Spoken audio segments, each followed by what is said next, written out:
cash, homie. 44 jersey down. Adrian Peterson is loose. Oh my heavens! Diggs! Sideline! Touchdown! Why do you even ponder passing? That's gonna work, huh? That's gonna work! How do you like that? 5 shot 3, 1, 2, 3, fire! Welcome in, everybody. Welcome in to Bleeding Purple, a podcast about the Minnesota Vikings. My name is Tyler Haig. I am joined, as always, by Mr. Adam Patrick. What's up, bud? I think it might be colder out here today in San Diego than Minnesota. It was like 70 and raining today. 75. I looked at the bank right before I came over here, so it's definitely warmer here. That'll probably never happen again. Real quick before we get started, subscribe to this podcast. Go to the website. Get us on iTunes. Rate us. Give us a review or what have you. And also, check out all of the other Blue Wire podcast network podcasts. A lot of sports stuff. Some very, very big names kicking around in that podcast network, Adam. I'm not sure if you knew that. Okay, let's start the show officially. Yeah, man, warmer here than over there. No big deal. It's just I think we should focus on this for several minutes in this podcast because we might not get a chance to do this again where the weather is better here. Yeah, man, sun shining, 75. Although it is known out here, June gloom, and May gray. So those are our those are gray things that you say there, June gloom. Shut up. It happens every year. And then September and October are the hottest month. If we just live such different lives weather-wise, it's just crazy. June gloom. We would never hear that. That would somebody would punch you in the face. It'd be like, we have literally year-long gloom. We have 90 days to get this in, pal. We don't have time for gloom. It's the block party. Anything cool that happens outside has to happen in that 90-day span. Good baseball weather for you guys, so. Yeah, baseball's been good. I'm not sure if you've heard about this, but our baseball team is really good this year. Hey, Padres too. I mean, Padres are okay, but the Twins are where it's at. Yeah, see, Twins are best team in baseball and maybe the best team in the American League. It's weird. I'm not used to it, but this is a Vikings podcast. When are they going to mess that up? Yeah, a lot of season left, Adam. A lot of season left. So it's a Vikings podcast. Hey, Vikings. Brand spanking news. We've talked about it quite a bit.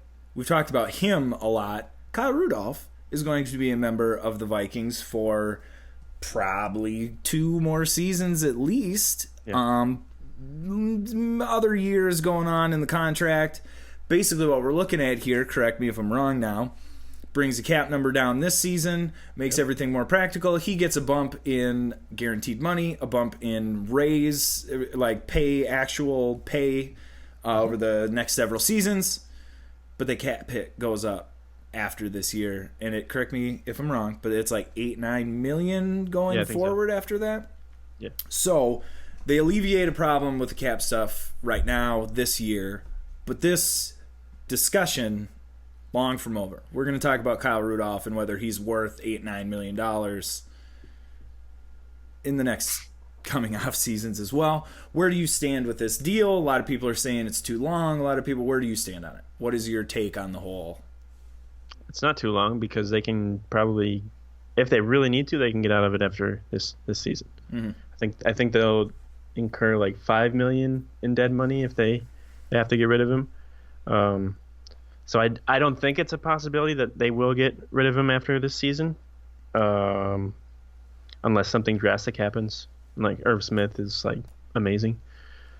But in 2021, mm-hmm. I don't think any of after that is guaranteed, so they can just get rid of him whenever they want. Because I believe 2022 or 23, his cap hit is 11 or 12 million. Mm-hmm. So it's I don't think so.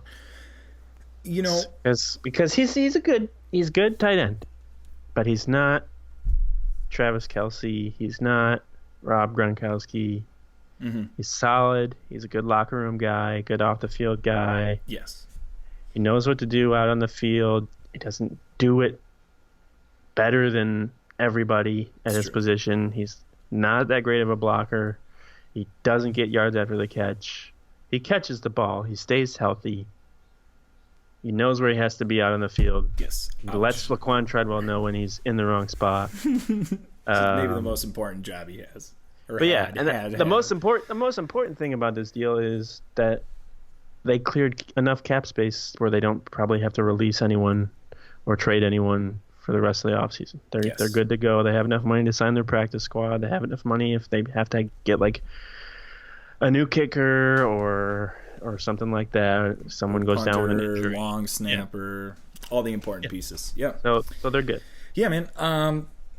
You pretty much nailed it. That's why I love this and think it's a nice time for us to remind people and for me to remind you that we need to give a statue to this Brzezinski character. Because he is really doing a great job. Here's why this deal is so great. You kind of like alluded to it here, but it fixes the cap situation for this season and sets them up as cap numbers over the next 3 years, where if he's playing well, he will be paid like a top tight end, which is what he should be paid if he's playing and playing up to his capability. And if he's not, they have a replacement right here for cheaper, and it's easy to justify getting rid of him because the cap hit is going to be too big and the dead money is going to be small enough where you can justify that with your current cap situation. It's genius. Even if his cap when his cap goes higher and he's still on the team, that doesn't mean that he's going to be paid like the rest of the top tight ends when he reaches that number, because they're going to have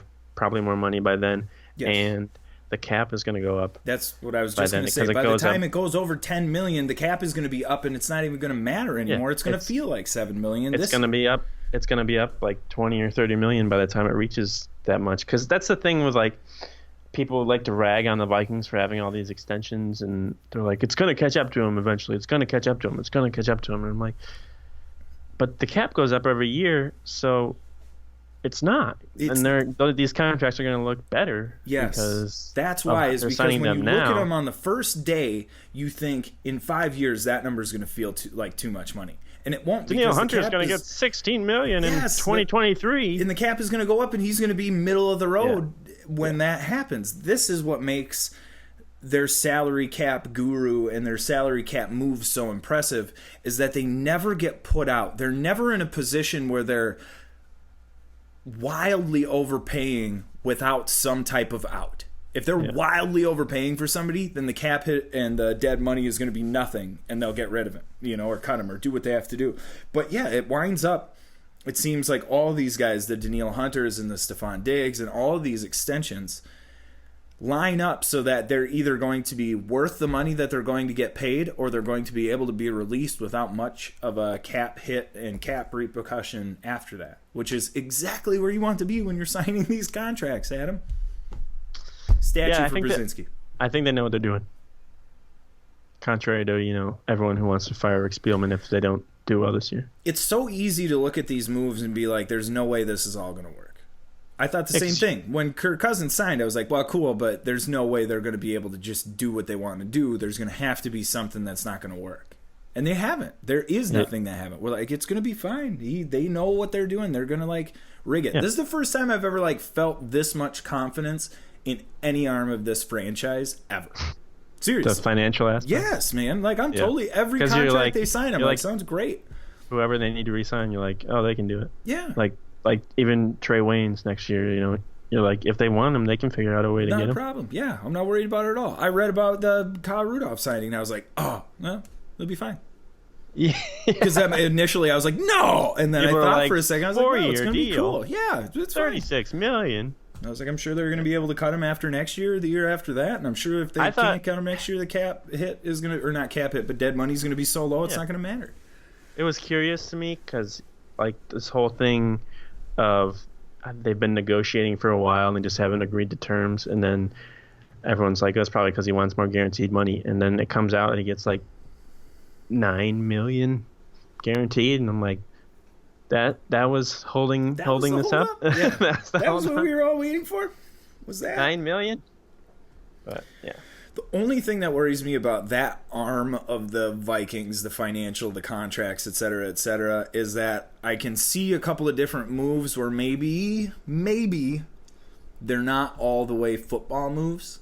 Kyle Rudolph, Anthony Barr, Those Barr is. Well, I mean, he's a good football player, but are they maybe overpaying? Did they maybe just want him to come back? Was there maybe other stuff happening besides... If you take his name and his draft status and who drafted him away, and you're looking at blank player with the same stats, Madden style, do you pay him that money or do you let him go? I mean, he was going to get more money with the Jets. Yeah, that's a great point.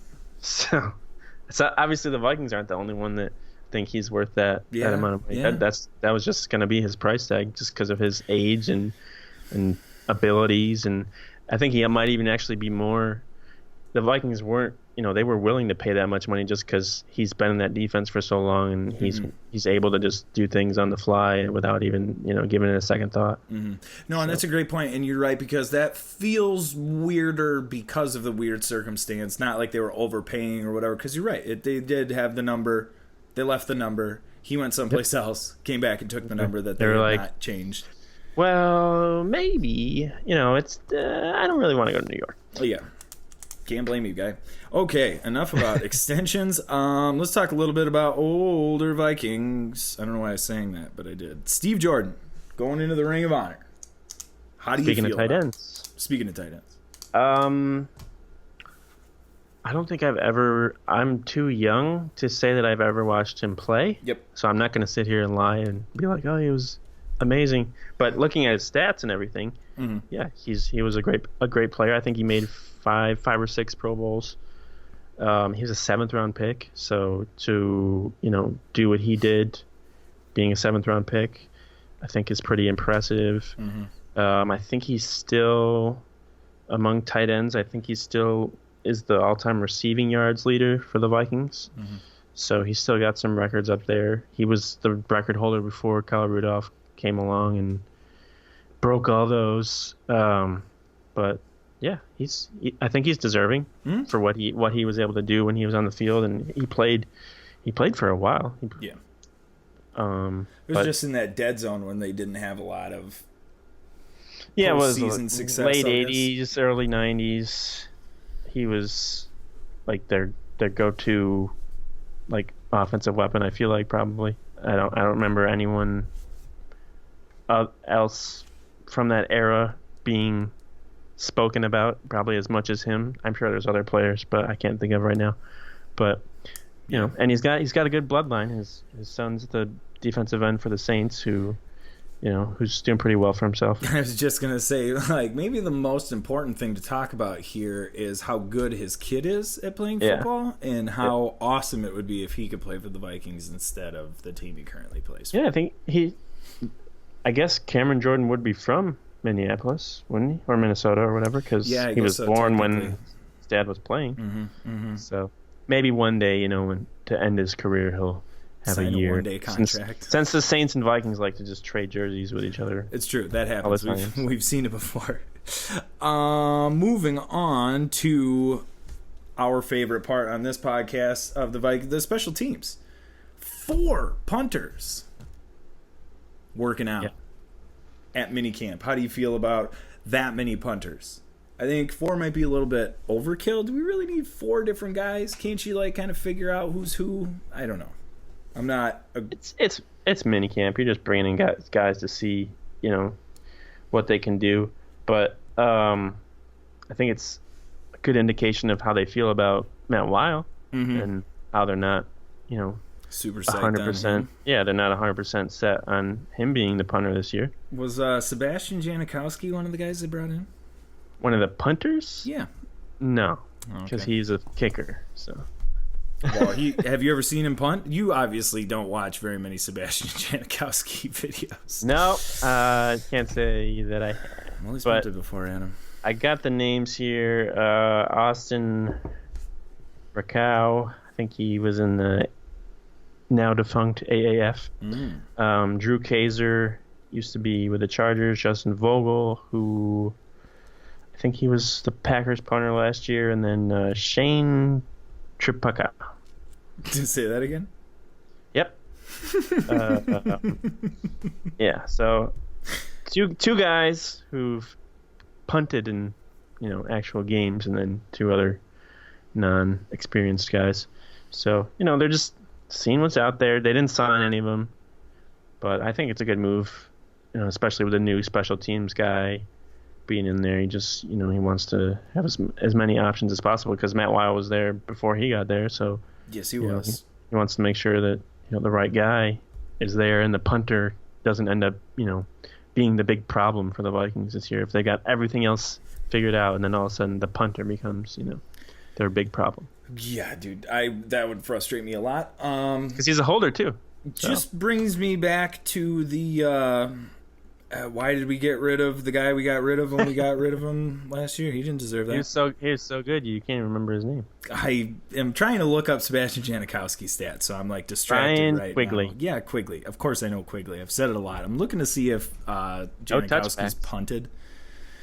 And I'm like positive he has, but I can't see it here. Probably like one game. One or two. That would count, wouldn't it? I'll look that up later. Moving on.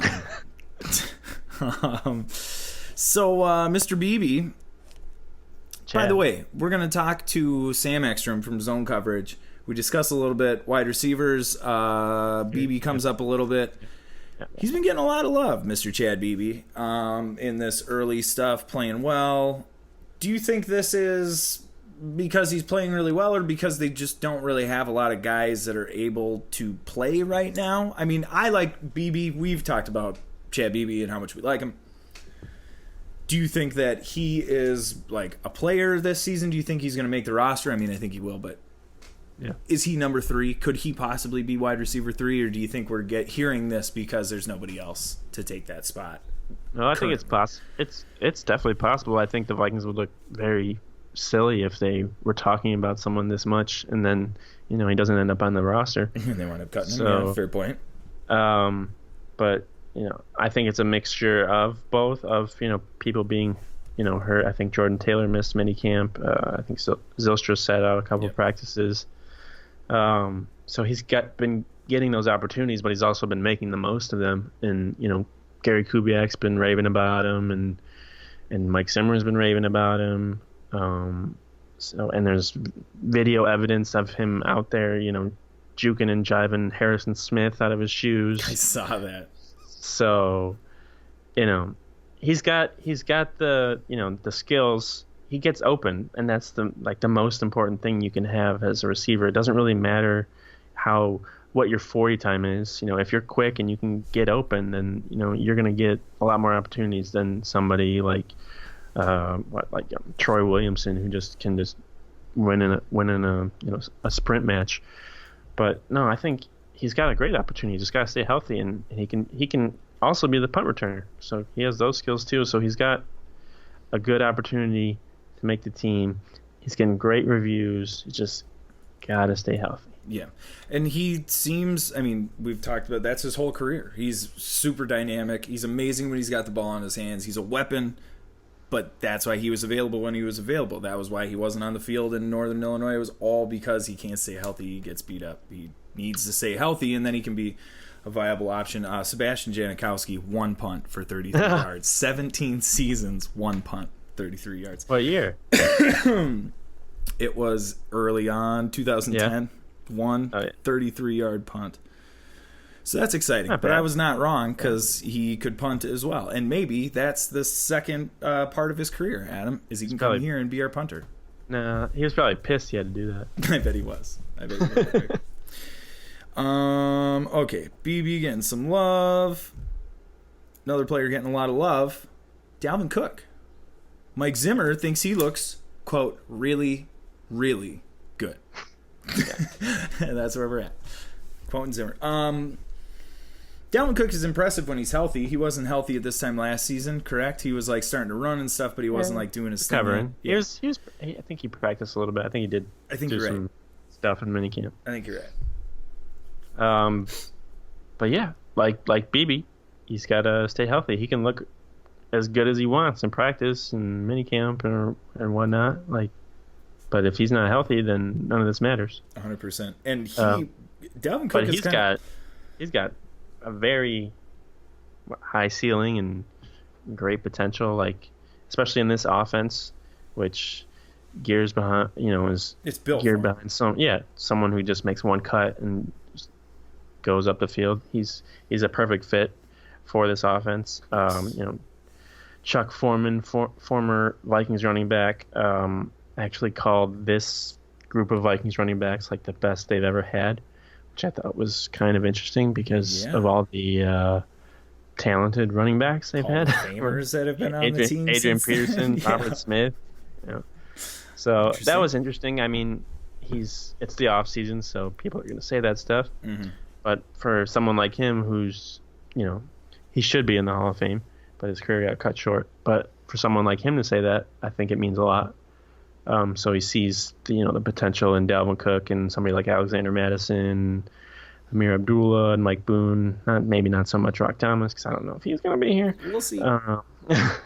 But he also looked good too. And so yeah, I mean, I guess I understand what he's saying, where he's seeing a lot of athleticism, like overall, really good, running backs in the whole. Because when you look at you look at some of the groups of the past with like Adrian Peterson, you look at his backup and it's like Toby Gerhart, and you're like, oh. Or Jarek, no offense to Jerick McKinnon or anything, but it's like Peterson, McKinnon, Matt Asiata. It's like, a little bit of a drop off. I like Jerick McKinnon too. He was like one of my favorite players while he was here. I really like watching him play. But that's a tough comparison, him and Adrian Peterson. It's tough. That's tough. Yeah. I hope Dalvin Cook stays healthy. I might be on the giving up on Dalvin Cook train if he gets hurt for an extended period of time this year. I might be kind of done hoping. Well, not done hoping that he can play, but done expecting him to play consistently, because I don't think that's happening if he gets hurt again this year. I think he's just injury prone. It's an important year for him, because if he does well, there's a good chance that he might be in line for an extension next offseason, because he's only got 2 years left on his deal. So if that extension comes, that will definitely be heavily laced with some big time incentives. Yeah, are you going to play incentives for sure? Yeah. And you mentioned it a little bit, and Sam Ekstrom talks about it when we talk to him in a second. In the future. A lot of people with a lot to prove on this team, because if things go south, and I mean, God, I hope this doesn't happen. I'm going to knock on wood right now. But the Vikings? Yeah, right. Something terrible happens, and you all of a sudden are 0-4. Zimmer's gone. Spielman's probably gone. Kirk Cousins is no longer your quarterback. Dalvin Cook maybe hurt, not part of the process. I mean, there is a lot of ways that this could go crazy south. We're not going to focus on that. We're going to stay positive. We're going to stay optimistic. I think Dalvin Cook can stay healthy. It's going to be amazing. But a lot riding on this season. A lot of guys with a lot to prove. To finish up, before we talk to Sam Ekstrom, last little bit of the headline news stuff. David Morgan recovering from arthroscopic knee surgery. Yeah. He, to me, is the most important player on this team. I've said it before, man. Look at the games where he doesn't play, and look at how successful they've been. That was a different offense. Don't do that to my hot take now. I think he was one of the most important players because of how poor their offensive line is played. Yes.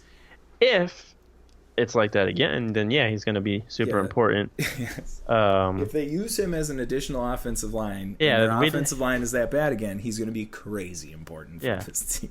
Which is what he was last year. Yeah, he sat out all of OTAs and minicamp with an undisclosed injury, and then it was reported that he had arthroscopic surgery, which I believe isn't that major of an operation. It's like scraping stuff out of your knee or whatever. Yeah, that's why it's scopic, isn't it? I guess that's microscopic. It's small, but they say scope your knee, and it just and then you're good. Whatever, Latin, good to go, Greek, no problem. Greek stuff. But he should be ready by training camp, and it's a Vikings player with a knee injury. So what's more to say about that? Nothing to worry about. Okay, let's talk to Sam Ekstrom from Zone Coverage. I'm going to introduce him again in 2 seconds, but here's Sam Ekstrom. What's up, Blue Wire listeners? This is Jack from the Real_Sports podcast, a Snapchat sports pod. We recently ranked as the #1 sports podcast on all of iTunes, all of Apple. we cover all things from the NBA draft, from NBA free agency. We're working on MLB this summer as well as the NFL offseason. Catch me and my co-host Abe on the Real_Sports podcast, a Snapchat sports pod, a part of the wonderful Blue Wire Podcast Network.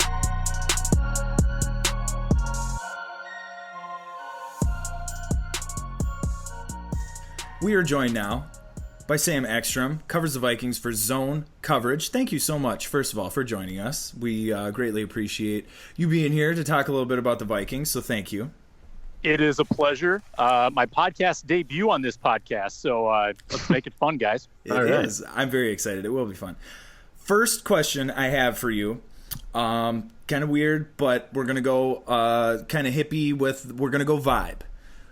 Compare the vibe going into the season, like at this time this season compared to at this time last season. Where is the vibe now? There was a lot of expectations last year. There's a lot of all kinds of stuff going on.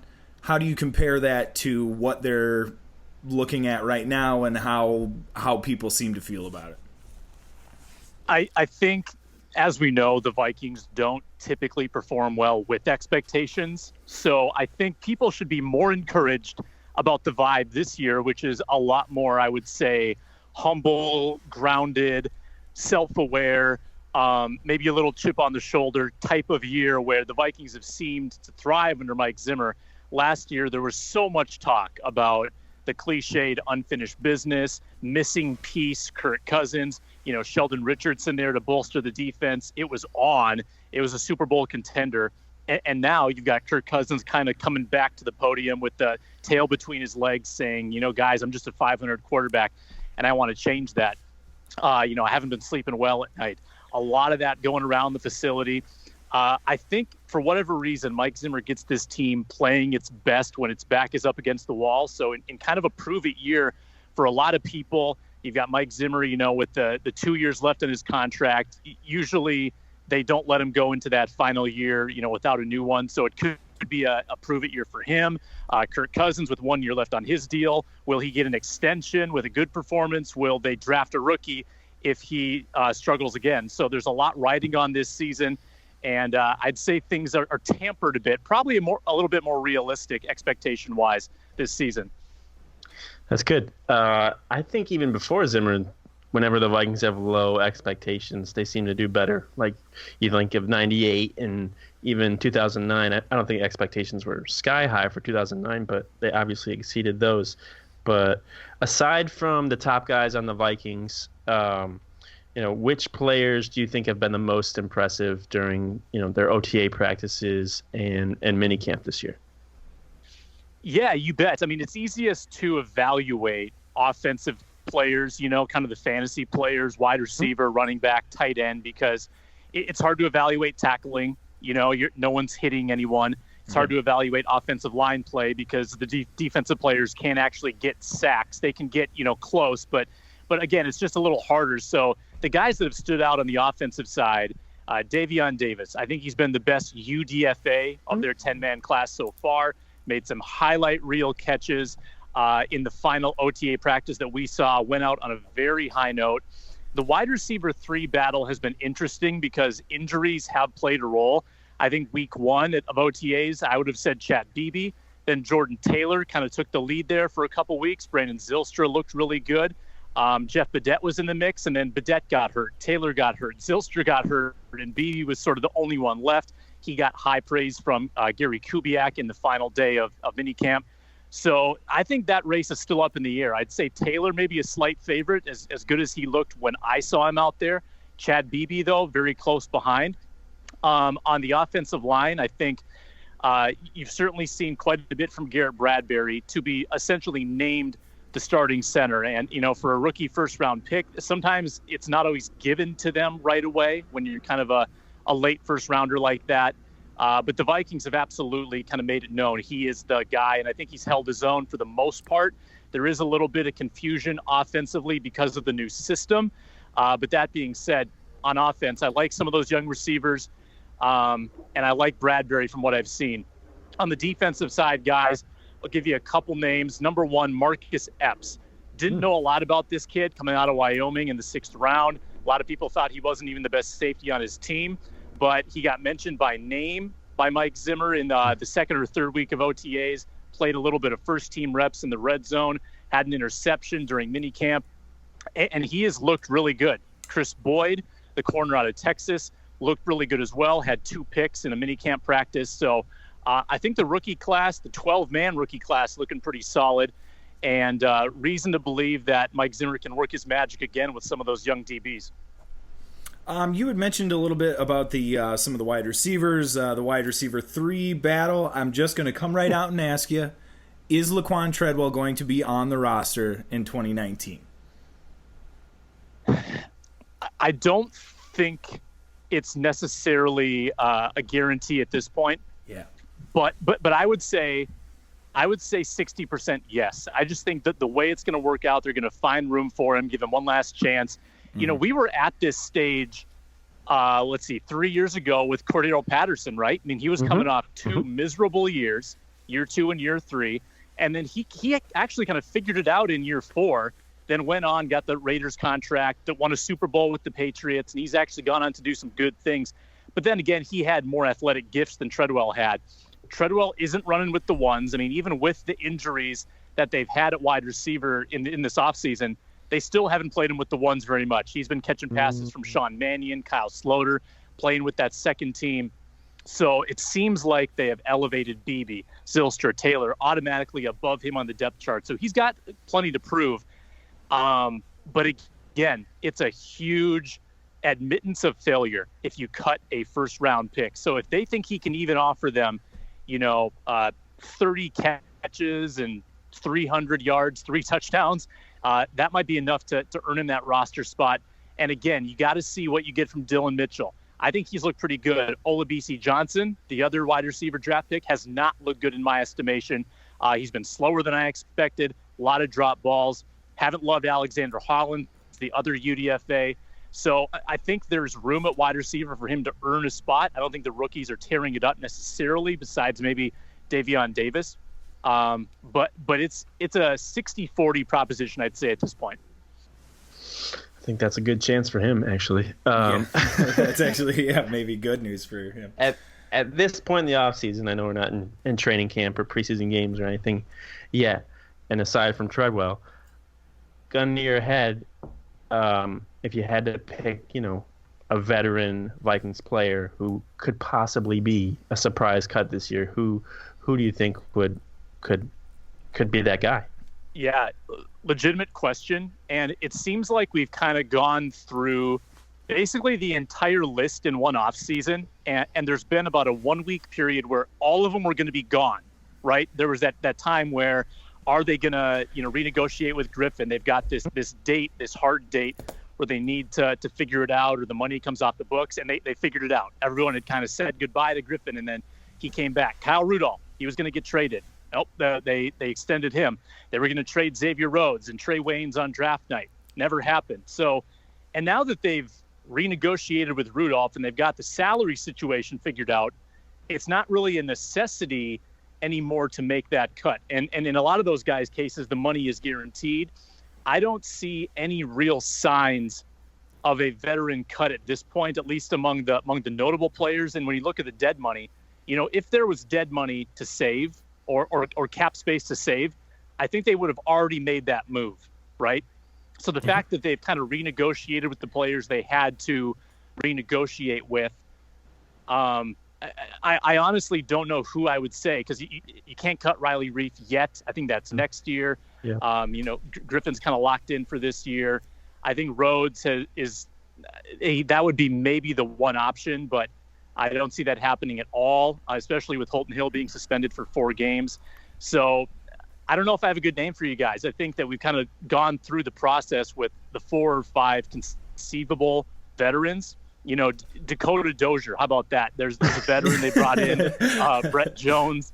I don't think anybody super noteworthy like last year with Robinson and Newman are going to go, because, I think, too, Zimmer might have learned a lesson, whereas if I cut all these vets, these guys that have been, through the ropes before, they kind of know their way, they know how to win. Look at what happened to that team. They sorely lacked some of that veteran leadership, especially on defense last year. early in the season. So I think that could be a cautionary tale. I don't see any big-time veterans that are getting cut. I don't. What about, I'm going to throw this out there because the depth kind of improved this offseason, but Jaleel Johnson? Johnson's been running with the ones every rep because Linval Joseph's been out with surgery from the offseason. Oh, yep. So it's been Jaleel Johnson and Shamar Stephen every step of the way. There hasn't really even been a hint of anybody supplanting Jaleel Johnson. Armin Watts has only gotten sparing reps with the twos. Hercules Mataafa is kind of that sleeper at the 3 technique. But no, as deep as they are at defensive end, I think there will be some casualties. A Tayshaun Bauer, he's not guaranteed. Afadio Denebo, he's not guaranteed because of how deep they are. But Johnson, I feel, is pretty secure. Okay. Yeah, no, and that would make sense too because you're right in that all of the guys who were the likeliest spots for them to do that, to create that room, they fixed it, got more room. Necessity kind of leaves at that point. Sam, we'll leave you with this. We've kind of been asking all of our guests, we've been ending it with kind of the same question. And that question is, can the 2019 Vikings win the Super Bowl? And if not, or if yes, what do you think is going to be the biggest factor in your answer, I guess we'll say? Yeah, well, I hate to enrage your loyal listeners, but I got to say unlikely. Okay. I know that's pessimistic, but number one, I look at this team's history as a road team. It's not great. Then I look at the schedule and I say the way the road schedule shapes up late in the season, I have a hard time seeing them going any better than 3-5 on the road. They've got Seattle on the road late, Kansas City on the road late, the Chargers on the road late. So even if they do get in the playoffs, which I think they can, I think if they go 7-1 at home, 3-5 on the road, you're 10-6. But then you're going on the road in the playoffs as well.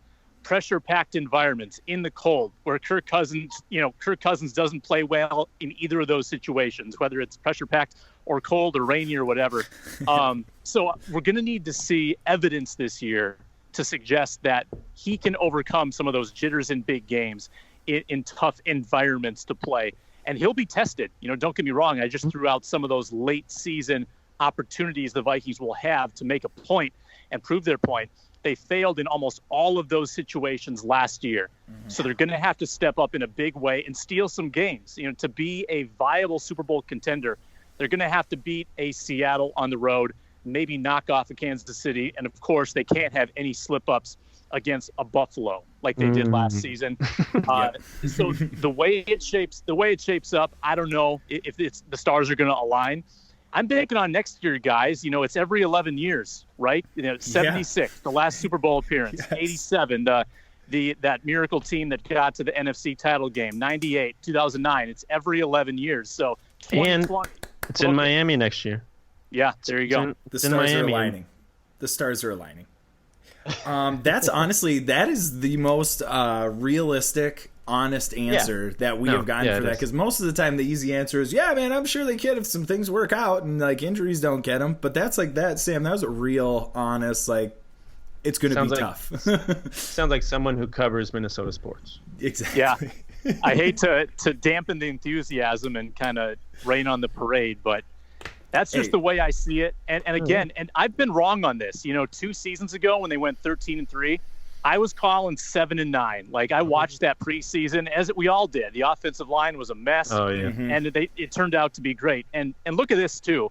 The last 3 or 4 NFC Championship qualifiers for this team did it with a quarterback that wasn't the starter entering that training camp, right? Randall Cunningham, Case Keenum, Brett Favre. Crazy things happen. So true. Who knows? Kyle Sloter could lead them all the way. Oh boy. Who am I to say that can't happen? Let's not start that. Sam, thank you so much for joining us. We'll get you out of here. We really appreciate you coming on. That was really good stuff. Thank you so much. Yes, thanks a bunch, guys. Have a good one.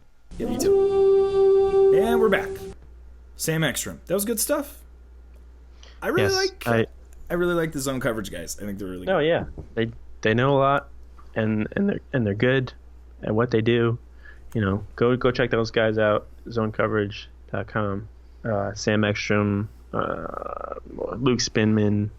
Not Spinman, Luke Inman. Luke Spinman is his Twitter handle. I do it all the time.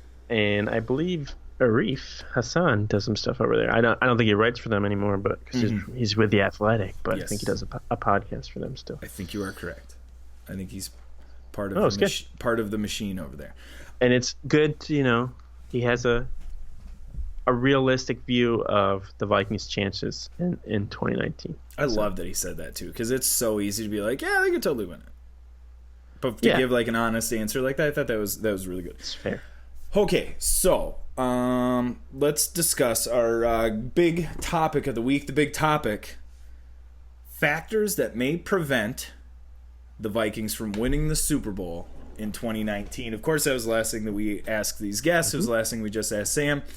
What are some of the factors that are going to lead to the Vikings not winning the Super Bowl? I guess I'll start with the easy one, is bad offensive line play, because we've seen that so much over the last however many years, decades, really. At times it feels. Yeah, I mean, okay, that was an example. It just feels like that. Yeah, they were pretty good in the 90s. Yeah. Okay, yes, that was too far. But yeah, offensive line is an easy one. If the offensive line plays poorly, it's going to be tough for them to win a Super Bowl. Do you have any other? I mean, some of the easier ones that usually derail seasons. Well, injuries, of course. Off the field distractions. Yeah, good one. The Vikings had a couple of those last year. Possibly if the new offense doesn't work out, as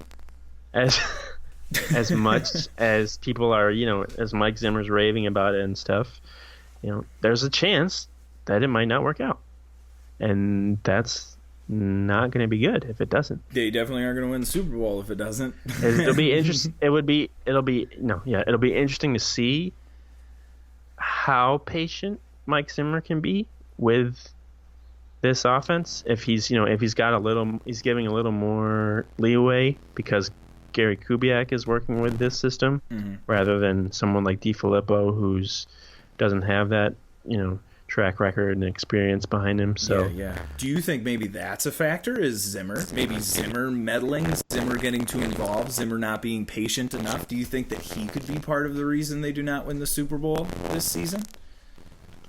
Hold on. I think your mic is going fuzzy. Oh no. So you could start off at, do you think that Zimmer's a factor too? Check 1 2. Check 1 2. How's it sound? Good? Okay. Yeah, that's better. Okay.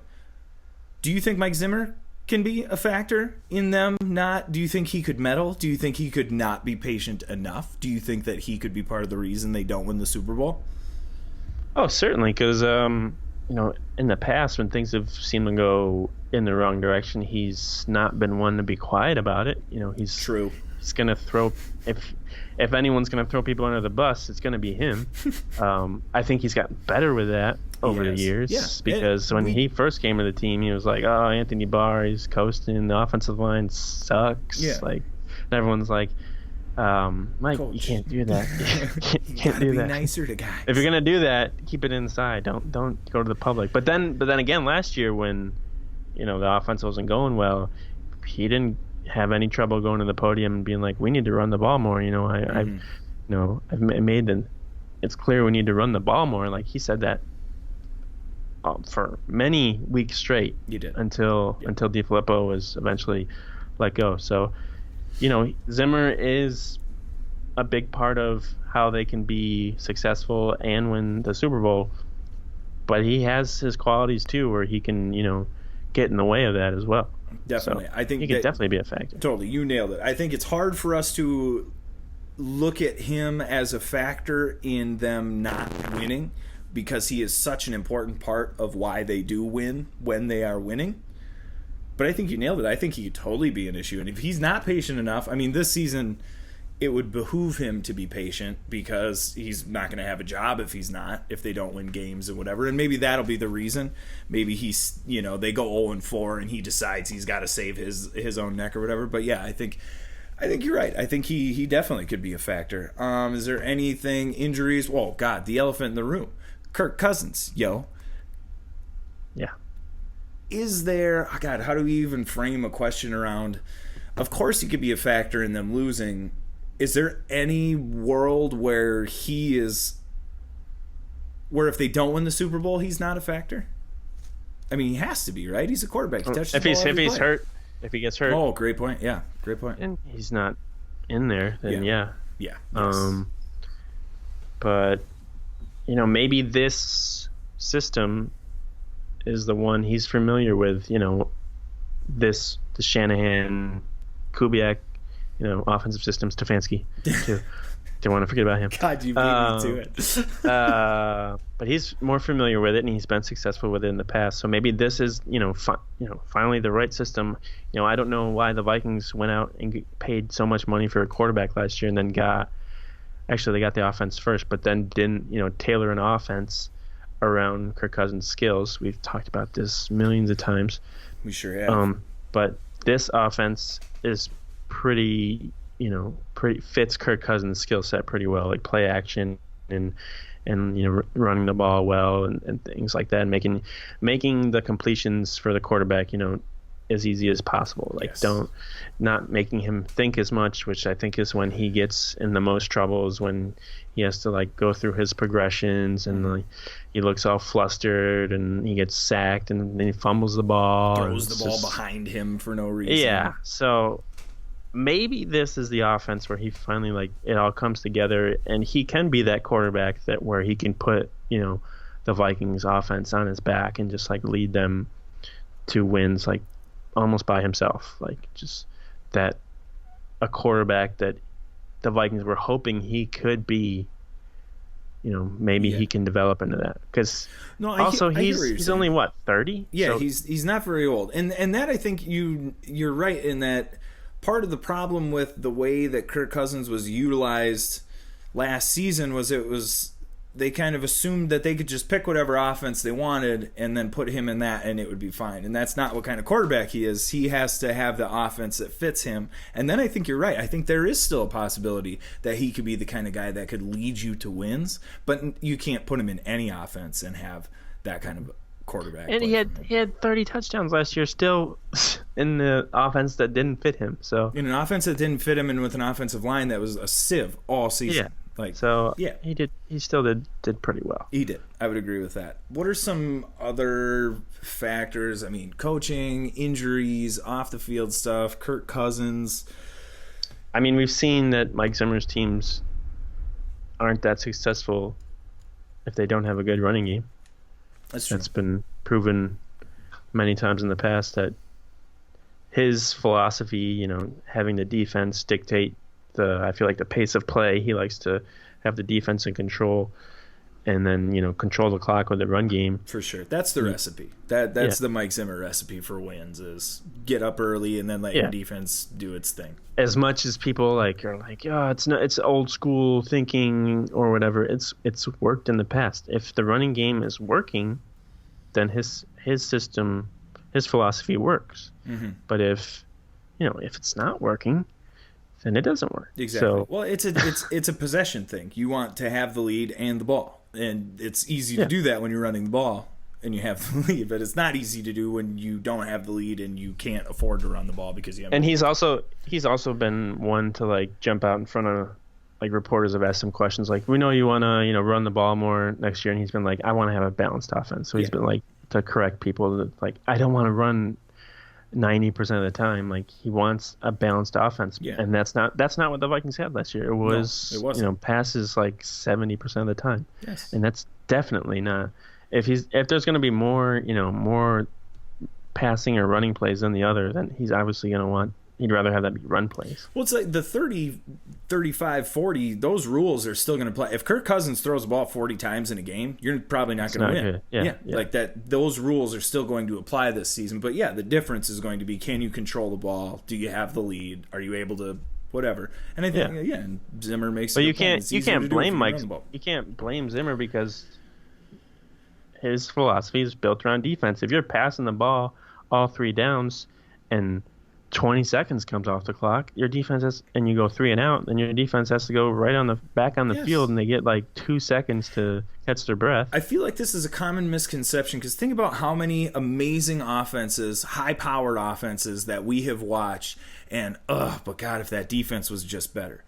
But what people because they're not. Yes, because what people are failing to see is that they're on the field the whole time. Because your high-powered offense either is 3 and out in 20 seconds or scores a touchdown in a minute and a half, and then the defense is out there again. The defense isn't bad. The defense is tired. The Chiefs. Yes. That was the Chiefs last year. And unless you have a balanced team, it's hard to win big games because that's what winds up happening. Is you get the Chiefs of last season. All right, fine. I'll say it. Kicking. Kicking could be a factor in them for the Vikings not winning the Super Bowl. It's never been a factor. I hate that I always am the one that has to bring up kickers and punt. I'm looking up. What was I? Stats. I was watching highlights of. It was a '98 game the other day. It was like the Vikings and Jaguars, and they blew them out. It was like 50-10. It was like a Sunday night game, and Gary Anderson was the kicker, obviously, and he lined up to make the kick, and he made it because he didn't miss until the playoffs. Because we know when he missed, yeah. Yeah. So, and then the announcer went like, "Oh, he's invincible. He can never miss." And the person who made the highlight thing like slowed down, like, and kept replaying that. He can never. Like, he could never miss. Yeah. And I'm like, this is perfect. This is horribly amazing. Then he made obviously he made all of his other kicks in the game, but I was just like, but then again, that game was not Gary Anderson's fault. No. We can just go on that tangent. That was not his fault, but that's for another day. But yeah, kicking, obviously, for the Vikings has to always be a factor. Always. No matter who the coach is. It just is. Just has to be. I don't know what someone did with a voodoo doll a long time ago where stabbed purple Vikings foot, but for some reason they just it's a real can't. Thing. Yeah, it really started 98? Was that really run? I don't remember hearing about the Vikings losing because of a kick before that. No, I can't either. I'm trying to think if there was, because they've lost. I'm sure they did. Yeah, they've lost in crazy ways, but I don't remember kicking being the thing until '98. Most of the time, it was just the Vikings just not showing up. Yeah, or something weird happened, like at the Hail Mary, the Cowboys, or stuff like that. Yeah, it's like whatever. But yeah, the kicking thing, more '98. I think I would agree with that. Green. If you had to Purple Pride, if you had to pick one, kickers they are who they thought we were. If you had to pick one factor that you would think is the most likely to be the reason they do not win the Super Bowl, what factor? Of the ones that we have mentioned here, what one do you think it would be? I got mine. I'll go if you're not ready. Seems kind of easy, but it's got to be injuries. Just because Kirk Cousins seems like an easy pick. You're right. Don't. But Finish like we your point. talked about with Sam, when the Vikings have gone on these runs to the NFC Championship, they've done it with backup quarterbacks. They've done it with Randall Cunningham. They did it with Case Keenum. So just because Kirk Cousins goes down doesn't necessarily mean it's the end of the world. It's the end of the world if you start losing, Xavier Rhodes for a string of games. You lose Harrison Smith for a string of games. You lose Stephon Diggs or Thielen. Dalvin Cook for a string of games. Or, Danielle Hunter, Anthony Barr. If those injuries start to pile up, it's just hard to compete. Now, Vikings are not the Redskins, so they have a little better luck with injuries, than that team. Yes. But last year, I think injuries played a factor certainly in their success, especially Dalvin Cook. But even Xavier Rhodes, Xavier Rhodes missed the last game. Mm-hmm. He didn't play in the last game when they needed to win that, and so just injuries is always going to be, I feel like, the top factor every year. You're right. It has to be injuries, number one. That has to be your number one factor because most likely that will be the issue for this team. 2019. Kirk Cousins never gets hurt. He always plays. It's totally going to be on him. And I don't mean that to say I'm not saying that I think he's going to be bad. I'm not saying that I think he's going to be the reason they don't win the Super Bowl. But if they don't win the Super Bowl and they don't make the playoffs, he's going to be a huge part of the reason that they don't. Oh yeah, he's got to saying like he's got to prove that they can win games with him as the quarterback, big games, yes, primetime games, big road games. Like Sam Ekstrom said, like they've got a bunch of tests, big tests on the road against the Chiefs and the Chargers. Obviously, they have to play the Packers and the Bears on the road twice. Not on the road twice, but they have to play them twice next year. Yes. So he's got to go into those games and not be the reason why the Vikings lose. 100%. Like he doesn't necessarily have to be the reason why they win, but he cannot be the reason why they lose. Like against Buffalo when he's just like losing the ball, yes, and getting sacked. Yeah, he's That's it. No, and you're nailing it. That's the difference between this team being kind of successful and absolute failure is him hanging on to the ball when he gets sacked. And I don't mean that in like one specific instant, but that Bills game is a great example. That's how do I want to say it? It's damage control. Hang on to the ball. Take a sack. That's fine. We can punt the ball away. Throw the ball but a away. strip, sack, fumble, touchdown. Now we have huge issues. And that is the kind of stuff that Kirk Cousins, and you're right, Sam Ekstrom totally said it and said it. I love this part too. Said it from a fan's perspective. He knows that it's been ugly in both of those things in primetime games, and when he needs to step up, he hasn't done it. He has to do it if they want to get where they're trying to get. Kirk Cousins, man. Lot riding on this year. Lot riding. Because he's not there. No kidding, right? He's not. They don't make the playoffs this year. He's probably not their quarterback. Mike Zimmer probably isn't the coach. He's going to be there. Well, he'll be there next year, but Zimmer he's not won't be there. the quarterback of the future. Because whoever's going to come in he's for not gonna Zimmer get, is going to... Yeah, because this is the year where you decide, like, are you going to bring him back or not? Mm-hmm. Pretty much, if he plays well or if he doesn't, because you're going to want him to be signed before he's even more expensive. Yes, so that's just the way the Vikings do things too. 100%. So it'll be interesting. So next year he'll get $40 million, and people will be like, "Oh, I gave him $40 million, fully guaranteed." And then Vikings Twitter will be on fire. It'll be great. Do you have anything else you would like to mention? Nope. Just follow or subscribe to the podcast. Give us a review. Maybe give us 5 stars. We try. Whatever stars you want, but hopefully 5. Part of the Blue Wire Network. Blue Wire had the number one sports podcast on Apple Podcasts this week. So we're doing big things. Check out all the podcasts on the network. Check out our podcasts. You obviously listen to this if you're a Vikings fan. So yeah, buddy. We try and give you the Vikings news in the best way possible, and have good guests and stuff like that. So give us some reviews, let us know how we're doing, so we can give you guys the best show in the future. There you go. Couldn't have said it better myself. Yeah. All right. I will see you next week. Skol Sure. Bites. All right. Hey, happy belated Father's Day, by the way. Hey, you too. Hey, thanks, bud. Skol Bites.